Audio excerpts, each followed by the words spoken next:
Hello மக்களே, ஒரு அழகான சுற்றுலா தலமான லட்சத்தீப்பை பற்றி தெரிஞ்சுக்கணும்னு ஆசைப்பட்டு இந்த வீடியோக்குள்ளே வந்திருந்தீங்கன்னா எஸ், நீங்கள் சரியான இடத்துக்கு தான் வந்திருக்கீங்க. வாங்க என்ன ஏதுன்னு அலாசிடுவோம். ஐலாண்டுனாலே மொரிஷியஸ், மால்தீவ்ஸ், ஃபிஜி இந்த மாதிரி விஷயங்கள் தான் நம்ம மக்கள் மனசில் ஃபஸ்ட்டு வரும். ஆனால் நம்ம இந்தியாவில் இந்த மாதிரி ஒரு சொர்க்கம் மாதிரி லட்சத்தீப் அப்படிங்கிற ஒரு ஐலாண்ட்ஸ் இருக்குங்கிறதே நிறைய பேர் மறந்துடுறோம்.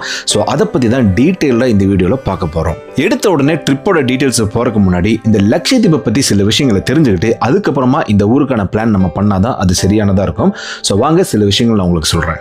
இந்தியாவோட யூனியன் டெரிட்டரியில் ஒன்றான இந்த லட்சத்தீப் தீவுகள் 36 ஐலாண்டு கொண்டதாக இருக்கு. கேரளா மாநிலத்திலிருந்து சுமார் 250 350 கிலோமீட்டர் தொலைவில் தான் இந்த லட்சத்தீப் ஐலாண்டுகள் அமைஞ்சிருக்கு. கண்கொள்ளா காட்சின்னு நம்ம கேள்விப்பட்டிருக்கோம், சில இடத்துக்கு போய் பார்க்கவும் செஞ்சிருப்போம். ஆனால் அதோட உண்மையான அர்த்தம் எனக்கு லட்சத்தீப் வந்ததுக்கு அப்புறம் தான் புரிஞ்சுது. ஏன்னா இந்த ஊரில் இருக்கிற ஒவ்வொரு நிமிஷமும் ஒவ்வொரு நொடியும் பார்க்க சலிக்காத அந்த இயற்கை அழகு பார்த்தீங்கன்னா என் கண்ணிலேயே இப்பவும் இருக்கு.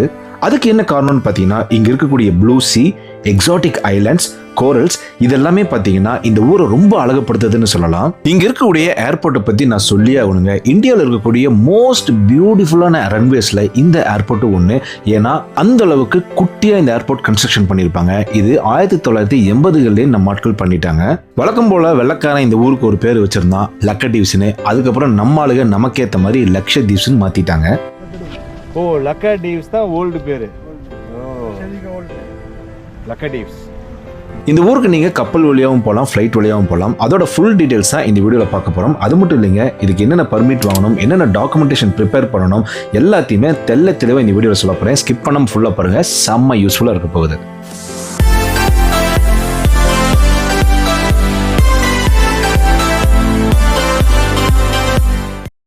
So first, documents. லட்சத்தீப் என்னதான் இந்தியாவில் இருந்தாலும் அதுக்கு சில டாக்குமெண்ட்ஸ் நீங்கள் ப்ரிப்பேர் பண்ணி ஆகணும். அதில் ஃபர்ஸ்ட் பாயிண்ட் பார்த்தீங்கன்னா permit, PVC or PCC, invitation letter, flight or ship tickets. Permit and invitation லெட்டரை பொறுத்தளவுக்கு நீங்கள் வரி பண்ணிக்க வேண்டியதில்லை. ஏன்னா இது அங்கே இருக்கிற ஐலாண்டர்ஸ் தான் உங்களுக்கு கொடுக்கணும். ஸோ அவங்களோட கான்டாக்ட் டீட்டெயில்ஸை நான் வீடியோட எண்டில் கொடுக்குறேன். ஸோ நீ டேரெக்டாக கால் பண்ணி அதை வாங்கிக்க முடியும்.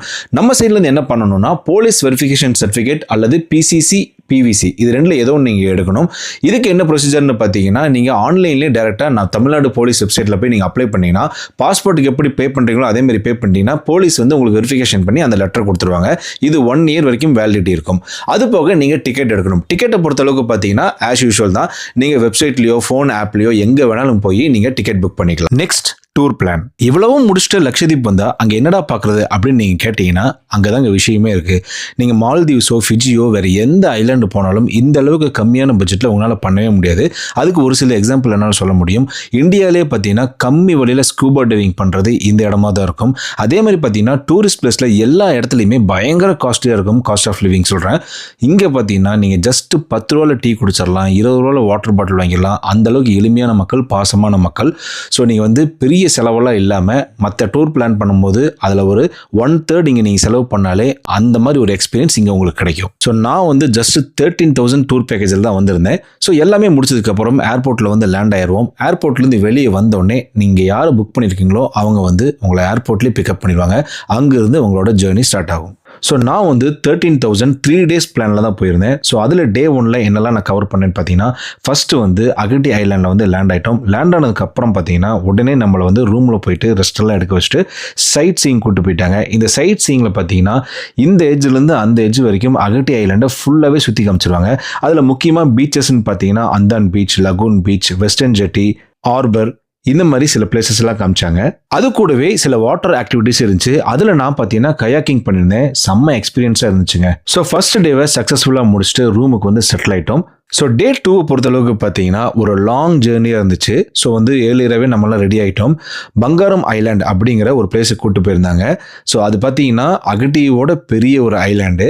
அங்கே போயிட்டு அங்கே ஐலாண்டெல்லாம் சுற்றி பார்த்துட்டு அதுக்கப்புறம் மெயினான ஒரு விஷயம் ஸ்நார்க்லிங் பண்ண வச்சுருந்தாங்க. ஸ்நார்க்லிங் பார்த்தீங்கன்னா ஒரு புதுமையான எக்ஸ்பீரியன்ஸாக இருந்துச்சு. ஸ்கூபா டைவிங் பண்ணுறதுக்கு பயப்படுறவங்க எல்லாமே கண்டிப்பாக இந்த ஸ்நார்க்லிங் ட்ரை பண்ணலாம். ரொம்ப ஈஸியாகவும் இருக்கும். அதேமாதிரி கடற்கரையில் உங்களால் பார்த்து எல்லாத்தையுமே என்ஜாய் பண்ண முடியும். ஸோ அது ஒரு செம்ம எக்ஸ்பீரியன்ஸாக இருந்துச்சு. அதுக்கப்புறம் பார்த்தீங்கன்னா தின்னக்கரை ஐலாண்டுன்னு சொல்லிட்டு பக்கத்துலேயே இருக்கக்கூடிய ஒரு சின்ன ஐலாண்டு கூப்பிட்டு போயிட்டு லஞ்ச் எல்லாம் அங்கே கொடுத்துட்டாங்க.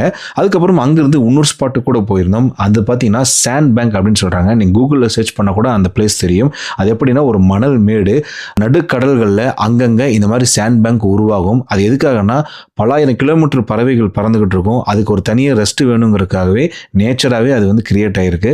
ஸோ அந்த மாதிரி ஒரு பிளேஸ் தான் கூட்டு போய் காமிச்சிருந்தாங்க. செம்ம எக்ஸ்பீரியன்ஸாக இருந்துச்சு. ஸோ அதோட டே 2 பிளான் முடிச்சிட்டோம். ஈவினிங் ஆயிடுச்சு ரூமுக்கு வரக்கு. ஸோ டே 2 சக்ஸஸ்ஃபுல்லாக முடிஞ்சு. டே 3 பிளானுங்க. இந்த டூர்லேயே இதுதான் ரொம்ப முக்கியமான ஒரு நாள். ஏன்னா இங்கே பல விஷயங்களை பார்த்துருந்தோம் கடலுக்கடியில். ஸோ என்னென்னு பார்த்தீங்கன்னா எடுத்த உடனே ஸ்கூபா டைவிங் வந்து பண்ண போகிறோம் அப்படின்னு காலையில் சொல்லிட்டாங்க. ஸோ அதுக்கு தகுந்த மாதிரி வார்ம் அப்லாம் சொன்னாங்க. என்னென்ன பண்ணணும் அப்படின்னு சொல்லிட்டு அதோட ரூல்ஸ் அண்ட் ரெகுலேஷன்ஸ்லாம் சொல்லியிருந்தாங்க. ஸோ அதெல்லாம் பண்ணி முடிச்சுட்டு அந்த ப்ரீஃபெல்லாம் கேட்டு முடிச்சுட்டு தைரியமாக வந்து ஸ்கூபா டைவிங் பண்ணுற கிளம்பிட்டோம். போகிற வழியில் பார்த்தீங்கன்னா கல்பட்டி ஐலாண்ட் அப்படின்னு சொல்லிட்டு ஒரு ஸ்பாட்டுக்கு வந்து எங்களை கூட்டிகிட்டு போயிருந்தாங்க. அது போகிற வழியெல்லாம் பார்த்தீங்கன்னா கிளாஸ் போட் ரைடு கூப்பிட்டு போயிருந்தாங்க. ஸோ அதுவே வந்து ஒரு மிகப்பெரிய எக்ஸ்பீரியன்ஸாக இருந்துச்சு. போகிற வழியெல்லாம் பார்த்தீங்கன்னா கடல் கடியில் வந்து நம்ம பார்த்துக்கிட்டே போகலாம். அதில் நாங்கள் நிறைய விஷயங்கள் பார்த்தோம். அதில் குறிப்பாக சொல்லணும்னா டேர்ட்டில்ஸ் பார்த்துருந்தோம். டேர்ட்டில் பொதுவாக வந்து நான்வெஜ் சாப்பிடாது, மீன்கள் எல்லாம் சாப்பிடாது, அது புல் மட்டும்தான் சாப்பிடும். ஸோ அதெல்லாம் சொல்லி கொடுத்துட்டு அந்த புல் இருக்கிற இடத்துக்கே கூட்டு போய் காமிச்சாங்க. அழகாக டேர்ட்டில் அந்த புல்லை கடல் கடியில் இருக்கிற புல்லை வந்து அதை பறித்து சாப்பிட்றத வந்து கண் கூட பார்த்தோம். அது ரொம்ப ஒரு சூப்பரான விஷயமா இருந்துச்சு. அதுக்கப்புறம் பார்த்தீங்கன்னா ஸ்பீட் போட் ட்ரை பண்ணியிருந்தோம். ஸோ இதெல்லாம் முடிச்சுட்டு பார்த்தீங்கன்னா ஸ்கூபா டைவிங் பண்ண ஆரம்பிச்சிட்டோம். ஸ்கூபா டைவிங் சான்ஸே இல்லைங்க. இந்த மொத்த டூரோட ஒரு வேல்யூபுளான ஒரு விஷயம்னா இந்த ஸ்கூபா டைவிங் தாங்க. ஃபஸ்ட்டு கொஞ்சம் பயமாக தான் இருந்துச்சு. அதுக்கப்புறம் அவங்க வந்து கூடவே இருந்து பார்த்துக்கிட்டாங்க. ஒவ்வொருத்தருக்கும் தனியாக ஒரு ஆள் கூட இருந்தாங்க. ஸோ வந்து தைரியமாக கடற்கடியில் கூட்டிகிட்டு போனாங்க. அந்த கடற்கடியில் போன உடனே எப்படி இருந்துச்சுன்னா அவதார் மூவி பார்த்த மாதிரி தாங்க இருந்துச்சு. உண்மையை சொல்லணும்னா அவ்வளோ ஒரு கிளாரிட்டியான ஒரு தண்ணியை நான் எங்கேயுமே இது வரைக்கும் எனக்கு எக்ஸ்பீரியன்ஸ் பண்ணது கிடையாது. ஸோ நீங்களும் இங்கே வந்தீங்கன்னா கண்டிப்பாக சொல்லுங்கள் உங்களுக்கு எப்படி இருக்குன்னு சொல்லிட்டு. ஸோ அவ்வளோ கிளாரிட்டியான ஒரு விஷயத்தில் நம்ம வந்து லைவாக வந்து கடற்கடியில் உயிரினங்கள் எப்படி இருக்குது அப்படின்னு பார்த்தது வந்து ரொம்ப பிரமிப்பாகவும் இருந்துச்சு, பிரம்மாண்டமாகவும் இருந்துச்சு. ஸோ அதெல்லாம் முடிச்சுட்டு வேற ஒரு த்ரில்லிங்கான விஷயத்த சொன்னாங்க. அங்கே தான் சர்ப்ரைஸாக இருந்துச்சு. இதே ஸ்கூபா டைவிங்கை வந்து நைட்டு பண்ணால் எப்படி இருக்குன்னு கேட்டாங்க. எங்களுக்கு ஆச்சரியமாக போச்சு. சரி பண்ணுவோன்னு சொல்லிட்டோம். அதே மாதிரி பார்த்தீங்கன்னா ரூமுக்கு வந்து ரெடி ஆகிட்டு டின்னர்லாம் முடிச்சுட்டு நைட்டு வந்து ஃபிஷ் வந்து பார்க்கலாம் பிடிக்கலாம் அப்படின்னு சொல்லிட்டு நைட்டு வந்து ஸ்நார்க்லிங் பண்ணுற கூப்பிட்டு போயிட்டாங்க. ஸோ அவங்க வந்து நம்ம கூட வந்தவங்க வந்து கடல் கடியிலேயே போய் மீனெல்லாம் எடுத்துகிட்டு வந்தாங்க. நமக்கு பயமாக இருந்துச்சுன்னா போக வேணாம் அப்படின்னு சொல்லிட்டாங்க. ஸோ நாங்கள் வந்து ஸ்நார்க்லிங் பண்ணோம்.